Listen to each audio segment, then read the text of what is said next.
አንዳንድ ሰዎች እየተነሱ በፓትርያርክ ቴዎፍሎስ ላይ ስለተፈጸመው በደል በስሜት ይናገራሉ። በስሜት ከሚናገሩት ሰዎች መካከል አንዳንዶቹ በፓትርያርኩ ላይ ለደረሰው በደል እጃቸው አለበት የሚባሉ ናቸው።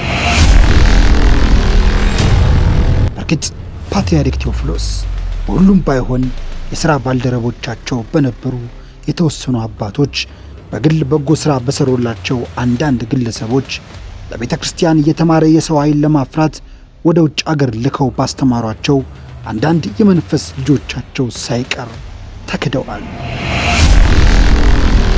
የሥልጣን ጥመኞች በቅናት ዙሪያ ተዋቅረው ለቤተ ክርስቲያን የፈጸሟቸውን ታላላቅ ተግባሮች ደብቀው ስማቸውን ጥላሸት የመቀባት ሙከራ ያካሂዱባቸውን በሐሰት ወንጅለው ለሞት የዳረጓቸውን መንግሥት ሳይቀር የማታለል ተግባርና አካላዊ ጥቃት የደረሰባቸውን እንደ ወንጀለኛ በሰንሰለት በመታሰራቸው አዝነው ሞትን ለማግኘት ከ40 ቀናት በላይ ራሳቸውን በረሃብ ቀጥተው ይህንን ምድር እንዳዘኑ ለቀው የሄዱትን አባትና መምህር ሰማዕት ጻድቅ ማንነታቸውን ከማያውቃቸው ትውልድ ጋር ለማስተዋወቅ ይህንን ቪዲዮ ሰርተናል።